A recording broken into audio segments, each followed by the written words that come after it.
Welcome back दोस्तों, मैं हूं नैना त्रिवेदी और आप सबका बहुत बहुत स्वागत है हमारे YouTube channel home science academy में। दोस्तों आज हम 20 क्वेश्चंस की सीरीज़ सॉल्व करने वाले हैं जो आपके एग्ज़ाम के पॉइंट ऑफ व्यू से बहुत ही इंपॉर्टेंट होने वाला है आपके लिए। बहुत ही सिलेक्टेड क्वेश्चंस हैं, आप लोग ज़रूर इस प्रैक्टिस सेट को ज्वाइन कीजिएगा। तो आइए हम बिना टाइम वेस्ट किए अपने फर्स्ट क्वेश्चन को देखते हैं। आज का फर्स्ट क्वेश्चन है आपका, अपोषणीय पदार्थ जो भोज्य पदार्थों में उद्देश्यपूर्ण ढंग से मिलाए जाते हैं। यानी अपोषणीय पदार्थ जो भोज्य पदार्थों में उद्देश्यपूर्ण ढंग से मिलाए जाते हैं उन्हें क्या कहते हैं। तो ऑप्शन नंबर ए कह रहा है फूड सप्लीमेंट, बी कह रहा है फर्मेंटेड फूड, सी कह रहा है फोर्टिफाइड फूड, डी कह रहा है फूड एडिटिव। फूड सप्लीमेंट मतलब होता है कि आप किसी भोज्य पदार्थ में कई अन्य पोषक तत्वों को मिला देना, उसमें ऐड कर देना आपका फूड सप्लीमेंट कहलाता है। फर्मेंटेड फूड का मतलब होता है भोजन की पाचनशीलता को बढ़ाने के लिए उसमें फर्मेंटेशन की प्रक्रिया कर देना, यानी उसका खमीरीकृत कर देना। और आपका सी कह रहा है फोर्टिफाइड फूड मतलब होता है किसी पर्टिकुलर एक पोषक तत्व की वृद्धि कर देना किसी एक भोज्य पदार्थ में, या जो भी हम लेते हैं उसमें किसी एक पोषक तत्व की को ऐड कर देना आपका फूड फोर्टिफाइंग कहलाता है। जैसे आपके नमक में आयोडीन को फोर्टिफाइड किया जाता है, आपके तेल में विटामिन ए को फोर्टिफाइड किया जाता है। और आपका जो लास्ट ऑप्शन है कह रहा है फूड एडिटिव, तो आज के इस क्वेश्चन का राइट आंसर हो जाएगा फूड एडिटिव। फूड एडिटिव मतलब होता है किसी भोज्य पदार्थ में मिलावट कर देना, कोई जो अपोषणीय है, जो आपके लिए उपयोगी नहीं है, कम गुणवत्ता वाली चीज़ है, उसको किसी भोज्य पदार्थ में ऐड कर देना। जैसे आपके दूध में कई बार जल मिला दिया जाता है, हल्दी में एक विशेष प्रकार का कोई मिट्टी, पीली मिट्टी या रंग मिला दिया जाता है, आपके मिर्च में, लाल मिर्च में आपकी ईंट का पाउडर मिला दिया जाता है। तो इस तरीके से जो मिलावट करना होता है वो आपका फूड एडिटिव कहलाता है। तो ये आपका क्वेश्चन क्लियर हो गया उम्मीद है। तो हम नेक्स्ट क्वेश्चन देखते हैं। नेक्स्ट क्वेश्चन आज का हमारा कह रहा है कि संसद में बाल श्रम निषेध अधिनियम किस वर्ष अधिनियमित किया गया। बहुत ही इंपॉर्टेंट क्वेश्चन है और ये आपके एग्जाम में पूछा भी जा सकता है क्योंकि आपके सन से रिलेटेड क्वेश्चन बहुत सारे आते हैं। तो संसद में बाल श्रम निषेध अधिनियम किस वर्ष पारित किया गया। ऑप्शन ए कह रहा है 1985, ऑप्शन बी कह रहा है 1975, ऑप्शन सी कह रहा है 1986, ऑप्शन डी कह रहा है 1980। तो दोस्तों इसमें हम टाइम वेस्ट नहीं करेंगे, इसका जो राइट आंसर हो जाएगा 1986। इसे आपको लर्न करना पड़ेगा क्योंकि ऐसे क्वेश्चंस आप लर्न ही कर सकते हैं। संसद में बाल श्रम निषेध अधिनियम 1986। नेक्स्ट क्वेश्चन है हमारा आज का तीसरा, कह रहा है वह भोज्य पदार्थ जो एक पोषणीय दृष्टिकोण से पूर्णतः अपर्याप्त है। ठीक है, पोषणीय दृष्टिकोण से पूर्णतः अपर्याप्त है। ऑप्शन ए कह रहा है मृदु भोज्य पदार्थ, बी कह रहा है पूर्ण भोज्य पदार्थ, पूर्ण द्रव्य भोज्य पदार्थ, और सी कह रहा है आपका स्पष्ट द्रव भोज्य पदार्थ, डी कह रहा है नियमित भोज्य पदार्थ। अच्छा, भोजन तो आपका मृदु भोज्य, पूर्ण द्रव्य भोजन, स्पष्ट द्रव भोजन और नियमित भोजन। तो नियमित भोजन तो होना नहीं है क्योंकि वो तो पोषण की दृष्टि से अच्छा ही होगा।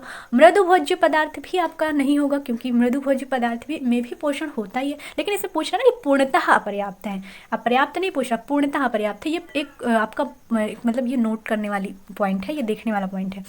तो यहाँ पे आपका पूर्ण द्रव्य भी नहीं होगा, लेकिन जो स्पष्ट द्रव्य होगा, क्रिस्टल द्रव्य होगा, वो आपका अपोषणीय होगा बिल्कुल से। तो इसका राइट आंसर हो जाएगा option number C. Next question हम देखते हैं दोस्तों। नेक्स्ट क्वेश्चन हमारा कह रहा है मिलान करने के लिए, है ना।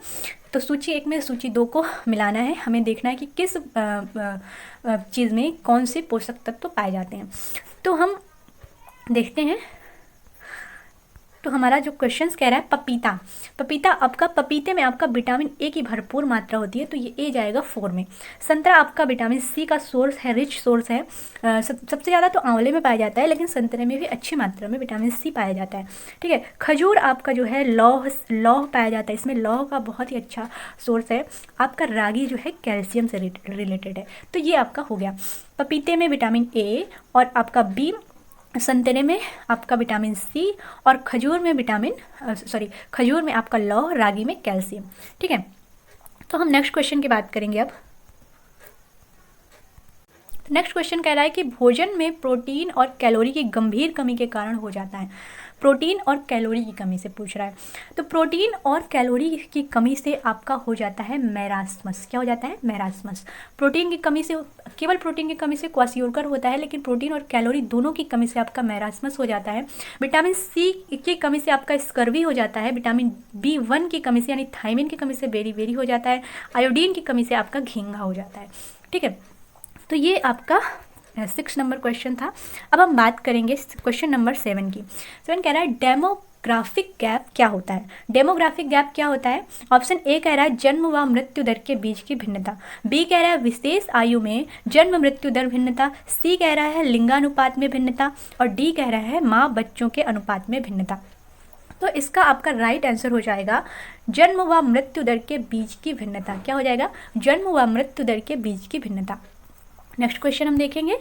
क्वेश्चन नंबर 8 कह रहा है आपका प्राकृतिक आपदा में कौन सी संस्था तुरंत राहत का काम करती है? ठीक है, प्राकृतिक आपदा हो जाती है तो सबसे पहले जो राहत का काम करती है वो कौन सी संस्था करती है?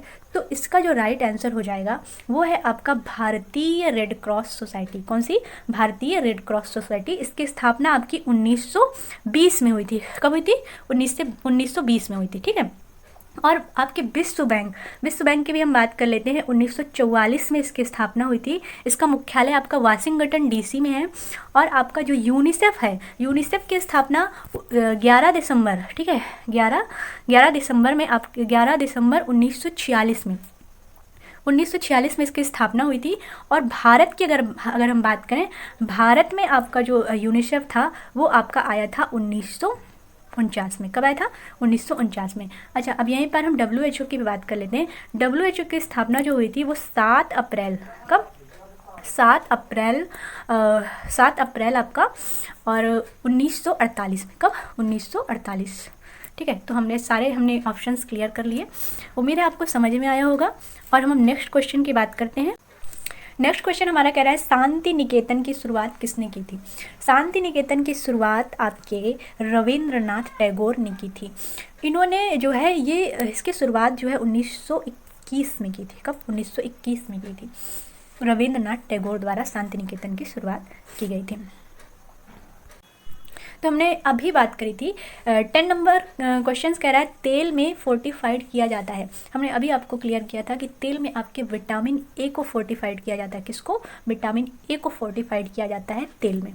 ओके, और इसलिए हम बिना टाइम वेस्ट किए अगले क्वेश्चन पर जाएंगे, जहाँ कह रहा है चपाती को पकाते समय उसका भूरा हो जाना। ठीक है, जैसे हम रोटियां बनाते हैं तो उसमें क्या होता है? ब्राउन कलर की चित्तियाँ पड़ जाती हैं ना, तो उस चपाती को उस प्रक्रिया को हम क्या कहते हैं?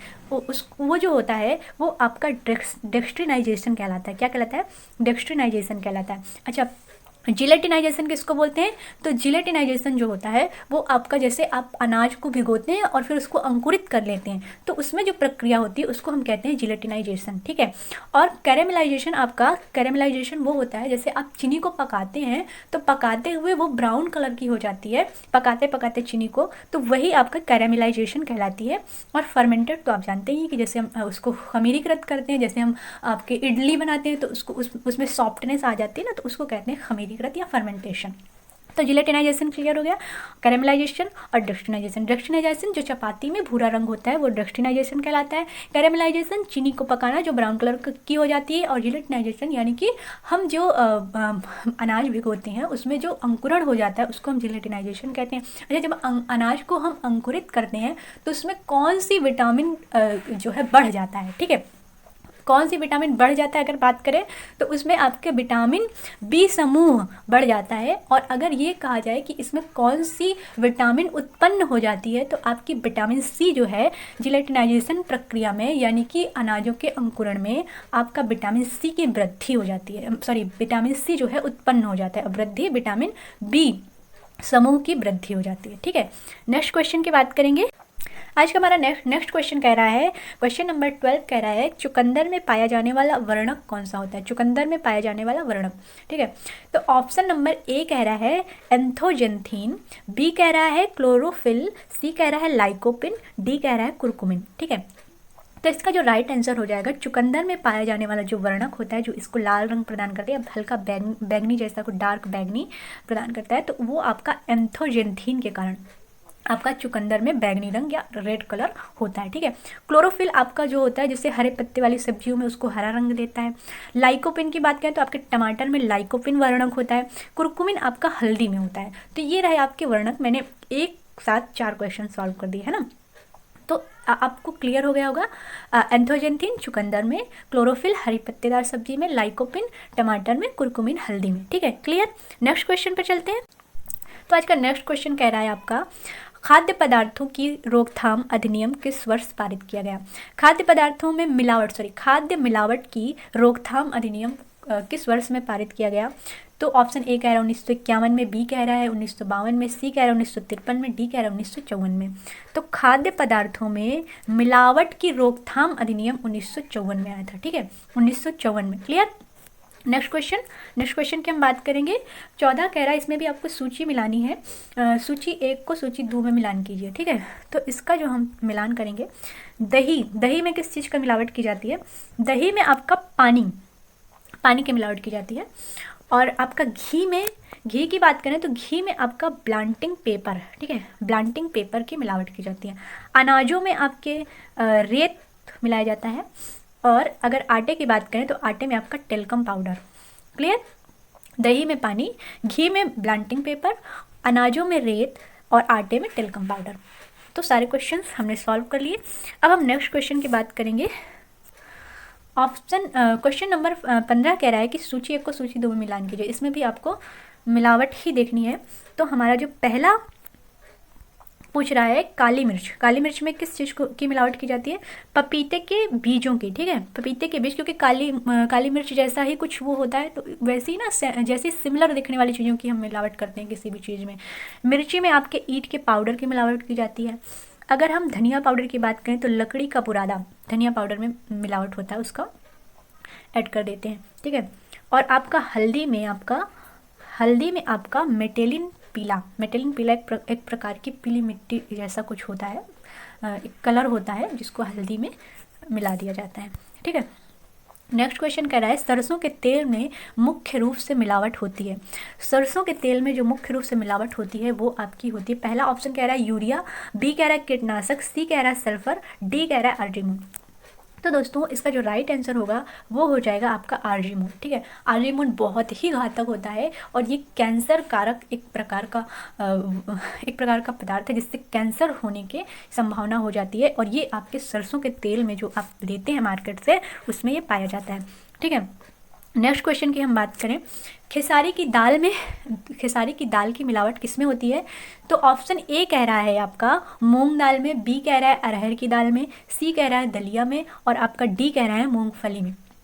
तो दोस्तों इसका जो राइट आंसर हो जाएगा वो हो जाएगा अरहर की दाल में। अरहर की दाल में खेसारी की दाल की मिलावट कर दी जाती है। खेसारी की दाल जो होती है वो बहुत ही खतरनाक होती है। उससे एक बीमारी हो जाती है जो बहुत ही फेमस है, उसको हम कहते हैं लेथेरिज्म। क्या कहते हैं? लेथेरिज्म नाम की एक बीमारी हो जाती है जिससे उसका जो पर्टिकुलर अंग होता है वो जैसे लकवा जैसा हो जाता है। तो ये बहुत ही घातक होती है जो कि आपके अरहर की दाल में इसकी मिलावट कर दी जाती है, ठीक है। नेक्स्ट क्वेश्चन की हम बात करेंगे। आपका क्वेश्चन नंबर 18 कह रहा है अल्फा टॉक्सिन पाया जाता है। अल्फा टॉक्सिन एक प्रकार का टॉक्सिन है, मतलब एक प्रकार की एकदम जहर जैसा कुछ होता है जो हमारे लिए बहुत ही हार्मफुल होता है। तो अल्फा टॉक्सिन आपका जो है पाया जाता है मूंगफली में। ऑप्शन नंबर ए इसका राइट हो जाएगा। तो मूंगफली में आपका अल्फा टॉक्सिन पाया जाता है जो एक प्रकार हमारे लिए हानिकारक होता है, ये ऐसा वर्णक है। तो हम नेक्स्ट क्वेश्चन की बात करेंगे। क्वेश्चन नंबर 19 कह रहा है दालों में पाया जाने वाला रोधक कौन सा होता है। दालों में पाया जाने वाला रोधक कौन सा होता है। तो दालों में पाया जाने वाला जो रोधक है, ऑप्शन नंबर ए कह रहा है ट्रिप्सिन, बी कह रहा है पेप्सिन, सी कह रहा है बायोटिन और डी कह रहा है अवाटिन। इसका जो राइट आंसर है वो हो जाएगा ट्रिप्सिन। ट्रिप्सिन आपके दालों में पाए जाने वाला एक प्रकार का रोधक होता है। रोधक मतलब ऐसा होता है कि इसको जो है दाल के पाचन में समस्या होती है, ठीक है। तो ये एक प्रकार का रोधक है, लेकिन जब इसे एक हाई टेम्परेचर पे उबाला जाता है तो ये अपने आप नष्ट हो जाते हैं। लेकिन ये क्वेश्चन पूछा जाता है कि दालों में पाया जाने वाला रोधक कौन सा, तो ये एक रोधक के रूप में हम इसको देखते हैं, आपका जो ट्रिप्सिन होता है, ठीक है। नेक्स्ट क्वेश्चन की हम बात करेंगे। पूछ रहा है कि लहसुन में पाया जाने वाला तत्व कौन सा होता है। लहसुन में पाया जाने वाला तत्व, तो ऑप्शन नंबर ए कह रहा है कैरोटीनाइड, बी कह रहा है लाइकोपिन, सी कह रहा है फ्लेवोनॉइड्स और डी कह रहा है सोलेनियम।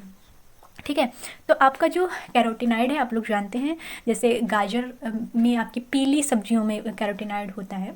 ठीक है, बी आपका लाइकोपिन जो है आपका टमाटर में पाया जाता है।